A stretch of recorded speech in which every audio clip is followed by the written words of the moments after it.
Hello friends, welcome to our channel SSC lover. आज ये हमारी एसएससी जीडी की ये 11वीं वीडियो है। ये 11वीं वीडियो है एसएससी जीडी के लिए, जो हम सीरीज चला रहे थे। ये प्रीवियस ईयर के पेपर हैं, सब ये क्वेश्चन सब प्रीवियस ईयर हैं। तो चलिए बिना टाइम वेस्ट किए हुए चलते हैं। चैनल को सब्सक्राइब जरूर करें। इसे यदि आप पहली बार विजिट कर रहे हैं सब इस चैनल पर, तो इसे सब्सक्राइब जरूर करें इस चैनल को, क्योंकि मैं आपके लिए आने वाले समय में आपके लिए मैथ मैंने शुरू करा ही दिया है। इस पर मैथ के प्रीवियस ईयर क्वेश्चन करा ही रहा हूँ, और ये जीएस के भी करा रहा हूँ, तो आपके लिए बहुत ही बेनिफिशियल होंगे। चलिए देखते हैं पहला क्वेश्चन क्या है। 1873 में सत्यशोधक समाज की स्थापना किसने की थी? तो ये ज्योतिबा फुले जी ने की थी। आज हम एमसीक्यूज़ के रूप में देखेंगे, ज़्यादा शॉर्ट डिटेल में नहीं बताऊँगा इन क्वेश्चनों को। अब इन्हें सीधे देखिए एमसीक्यूज़ के रूप में। चलिए देखिए, ज्योतिबा फुले जी ने की थी, सत्यशोधक समाज की स्थापना इन्होंने की थी। अच्छा, और इनके दयानंद सरस्वती भी थे, उन्होंने किसकी स्थापना की थी? और राजा राम मोहन राय ने किसकी की थी? ये आप मुझे बताइए, राम मोहन राय। और एक क्वेश्चन और, राजा राम मोहन राय का पूरा ये राजा की उपाधि किसने दी थी इन्हें? राजा राम मोहन राय को राजा की उपाधि किसने दी थी, आप बताइए। चलिए नेक्स्ट देखिए, देवप्रयाग में भागीरथी किससे मिलती है? तो ये अलकनंदा से मिलती है। देवप्रयाग में, यानी देवप्रयाग में ये आकर मिलती है, किससे मिलती है? तो ये अलकनंदा नदी से मिलती है। अब आप मुझे बता सकते हैं अलकनंदा निकलती कहाँ से है, ये आप मुझे बताइए। चलिए नेक्स्ट चलते हैं। अर्थशास्त्र नाम पुस्तक के लेखक कौन है? तो ये चाणक्य हैं, जिन्हें आप कौटिल्य के नाम से भी जानते हैं। कौटिल्य, ये वही कौटिल्य हैं जिन्होंने चंद्रगुप्त मौर्य को शिक्षा दीक्षा दी थी। तो आप ये ना समझें कि ये अर्थशास्त्र है तो ये इकोनॉमिक्स की बुक में नहीं, ये एक राजनैतिक बुक है। ये जो बुक है ये राजनैतिक बुक है, आपको याद रखना है, ठीक। चलिए नेक्स्ट देखिए, इनके चंद्रगुप्त मौर्य ने किसे हराया था? तो आपको पता होगा, इसने घनानंद को हराया था, जो नंदवंश का अंतिम शासक था। नंदवंश का अंतिम शासक था ये। और इस महापद्मानंद कौन था? महापद्मानंद, इसने नंदवंशी की स्थापना की थी, आपको ये याद रखना है। चलिए नेक्स्ट देखिए, भारत के किस अनुच्छेद में कुछ दशाओं में गिरफ्तारी तथा निरोध में संरक्षण प्रदान है? तो वो आर्टिकल 22 है। आर्टिकल 23 किससे संबंधित है ये बताइए, 23 और 24 बताइए, ठीक। क्या 14 वर्ष से कम आयु के बच्चों को फैक्ट्री में नहीं लगा सकते? वो 24 में ही है, आप मुझे बताना। और फिर 23 में क्या है, इसमें आप मुझे बताएं क्या है 23 में। 25 में क्या है? 25 बहुत इंपॉर्टेंट है। 25 है धार्मिक स्वतंत्रता है हमें, 25 है। उसके बाद 26, 27, 28 ये भी इम्पोर्टेंट। आर्टिकल 32 बताइए, जिसे बाबा साहब अम्बेडकर ने संविधान की आत्मा कहा है, इसे संविधान की आत्मा। और कुछ ऐसे हैं आप याद रखना, आर्टिकल 129, 129, आर्टिकल 124, आर्टिकल 214, आर्टिकल 123, ये बहुत इंपॉर्टेंट है। आप मुझे बताना कि 124 में क्या है और 214 में क्या है, ये बताना। 129 में आपको बता दूं कि सुप्रीम कोर्ट एक अभिलेख न्यायालय है। अभिलेख का मतलब है इसके जो भी फैसले हैं, रिकॉर्ड हैं, उन सबको लिखित रूप में रखा जाएगा। उन सब अभिलेख हैं, ये एक रिकॉर्ड रूप में रखे जाएंगे, जिनका प्रयोग करके हाई कोर्ट अपने फैसले सुना सकता है। चलिए नेक्स्ट देखिए, जीएसटी कैसा कर है? जीएसटी एक अप्रत्यक्ष कर है। मैंने आपको अपनी प्रीवियस वीडियो में बताया था कि प्रत्यक्ष और अप्रत्यक्ष क्या होते हैं, प्रत्यक्ष डायरेक्ट और इनडायरेक्ट। तो जैसे कि कोई इंसान यदि किसी पर टैक्स लग रहा है, वो जिस पर लग रहा है वही उसका भुगतान कर दे, तो वो डायरेक्ट टैक्स है। और लगा किसी और पर है, भुगतान किसी और को करना पड़ रहा है, तो वो इनडायरेक्ट है। जैसे कोई किसी वस्तु पर लगेगा तो वो वैसा इनडायरेक्ट होगा।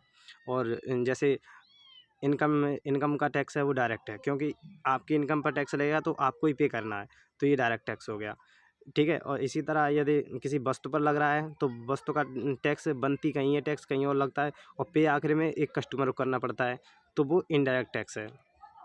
चलिए नेक्स्ट देखिए, यदि 4 मजदूरों की ज़रूरत है और 7 मिनट, यहाँ 7 नहीं है, 7 एक नंबर है, और यहाँ पर 4, यदि 4 मजदूरों की ज़रूरत है और 7 मजदूर काम कर रहे हैं, तो अन्य तीन मजदूर किस प्रकार की बेरोजगारी से पीड़ित हैं? तो ये प्रच्छन्न बेरोजगारी है यहाँ पर। आपको बता दूं कि जब ज़रूरत से ज़्यादा मजदूर हों और उनके बिना भी काम हो जाए तो वहाँ प्रच्छन्न बेरोजगारी होती है। यहाँ पर 4 लोगों की ज़रूरत थी लेकिन थे कितने 7। तो ये इसमें से यदि ये 3 हटा दिए जाएँ तब भी काम पूरा हो जाएगा, क्योंकि उसका कहना यही है कि जितने लोगों की ज़रूरत थी उससे ज़्यादा एक्स्ट्रा थे, तो वो किसी काम के नहीं थे, बस उसमें लगे हुए थे। तो ये जो 3 थे ये एक्स्ट्रा थे, तो इन एक्स्ट्रा ये कैसी बेरोज़गारी थे पास? ये प्रच्छन्न बेरोज़गारी थी। इनके बिना भी काम हो रहा है और ये थे तब भी काम हो रहा था, तो ये कैसी बेरोज़गारी? प्रच्छन्न बेरोज़गारी। चलिए नेक्स्ट देखिए, नेक्स्ट क्या है? नेक्स्ट क्वेश्चन है, कैबिनेट और राज्यपाल के बीच एकमात्र कड़ी कौन है? तो ये मुख्यमंत्री है। आपको बताना मुख्यमंत्री मंत्रिपरिषद का उल्लेख किस राज्य में, वो अनुच्छेद में, आर्टिकल बताओ आप मुझे, ठीक है। और चलिए नेक्स्ट क्वेश्चन देखिए, अलारमेल वल्ली किस शास्त्रीय नृत्य से संबंधित है? तो ये भरतनाट्यम से हैं। और कौन कौन भरतनाट्यम से हैं आप बताना। वैसे मैं आपको प्रीवियस वीडियो में अपने बता चुका हूँ, तो यहाँ तो इतना नहीं डिटेल में जाना चाहूँगा। अलारमेल वल्ली हैं, रुक्मिणी देवी अरुणडेल हैं, ये काफ़ी ऐसे नाम हैं जो संबंधित हैं। ये देखिए, क्षार लाल लिटमस को कैसा रंग देता है? तो क्षार ये नीला कर देता है, आपको याद रखना। और नीले लिटमस को लाल कौन करता है ये बताइए? तो ये अम्ल करता है। अम्ल क्या करता है? अम्ल नीले को लाल कर देता है और लाल को नीला कौन करता है? क्षार करता है। चलिए नेक्स्ट देखिए, सीवी चंद्रशेखर का संबंध किससे है? तो इनका भी संबंध भरतनाट्यम से है। रुक्मिणी देवी अरुणडेल का भी संबंध भरतनाट्यम से है, रुक्मिणी देवी का। तो आपको याद रखना है, सीवी चंद्रशेखर का संबंध किससे है? भरतनाट्यम से। ये सब प्रीवियस ईयर हैं और ये 2023 के ही हैं। पहले 2023 के ख़त्म कराऊंगा मैं सारे क्वेश्चन, फिर उसके बाद 22, 21, 20, 19 इस तरह से मैं आपको प्रीवियस ईयर सभी क्वेश्चन कराऊंगा। चलिए देखिए नेक्स्ट, चूना, संगमरमर, खड़िया किसके विविध रूप हैं? तो ये कैल्शियम कार्बोनेट के हैं, CaCO3। कैल्शियम कार्बोनेट का आपको फॉर्मूला याद रखना है, CaCO3 इसका फॉर्मूला होता है, कैल्शियम कार्बोनेट। चलिए नेक्स्ट देखिए, ये यहाँ मिस्टेक है, यहाँ राजस्थान होगा, राजस्थान। राजस्थान की विवाहित महिलाओं द्वारा मनाया जाने वाला गणगौर त्यौहार हिंदू कैलेंडर के किस माह में मनाया जाता है? तो ये चैत्र माह में मनाया जाता है। आपको याद रखना है, आपको यहाँ पे एक चीज़ याद रखनी है कि गणगौर क्या है, गणगौर कहाँ का त्यौहार है? तो ये राजस्थान का है, यहाँ पर मैंने यहाँ मेंशन कर ही दिया है, तो आप इसे याद रखना। और ये यहाँ राजस्थान है, तो ये कहाँ का है? राजस्थान का है गणगौर, आपको याद रखना है। लेकिन सवाल पूछा गया है कि हिंदू कैलेंडर के अनुसार ये किस माह में मनाया जाता है? तो ये चैत्र माह में मनाया जाता है।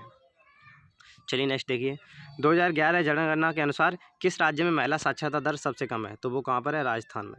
राजस्थान में महिला साक्षरता दर सबसे कम है। अच्छा मुझे बताइए, चेर और ऐसे करके कई नृत्य हैं, ये कहाँ के हैं और ये किससे संबंधित हैं? ठीक है, और राजस्थान से। और एक चीज़, सबसे अधिक जनसंख्या वो साक्षरता कहाँ की है? राज्यों में बताइए। राज्यों में केरल, ठीक। और यूटी में क्या है? आप मुझे ये कमेंट में बताएं कि राज्यों में तो केरल हो गया, लेकिन यूटी में सबसे अधिक साक्षरता किसकी है? यूटी में किसकी है? चलिए नेक्स्ट देखिए, 1950 से 51, यहाँ पर 1950 से 51 ये पूरे वर्ष है। 1950 से लेकर 1951 में सकल घरेलू उत्पाद में औद्योगिक क्षेत्र का योगदान लगभग कितने प्रतिशत था? तो वो 11.8% था, आपको याद रखना। औद्योगिक क्षेत्र का कितना प्रतिशत था? 11.8%। नेक्स्ट देखिए, हर्षवर्धन का दरबारी कवि तथा हर्षचरित्र का लेखक कौन था? तो ये बाणभट्ट थे। आपसे ये इसमें 2 क्वेश्चन हैं। कभी कभी आपसे ऐसे पूछता है कि बाणभट्ट किसके दरबारी कवि थे? तो हर्षवर्धन के थे। और कभी कभी ऐसे पूछता है कि ये जो हर्षचरित्र है ये किसने लिखी है? तो ये बाणभट्ट ने लिखी है। तो आपको ये याद रखना है, दोनों क्वेश्चन एक ही में मर्ज हैं इसमें। नेक्स्ट देखिए, प्रत्येक 12 साल बाद मनाया जाने वाला त्यौहार महामस्तकाभिषेक किस धर्म से संबंधित है? तो ये किससे? जैन से संबंधित है, जैन धर्म से। आपको याद रखना है, ये बहुत इंपॉर्टेंट है, महामस्तकाभिषेक। और ये कितने सालों में मनाया जाता है? 12 सालों में। हिंदुओं में भी 12 साल में क्या मनाया जाता है? आपको याद होगा शायद, कुंभ मेला।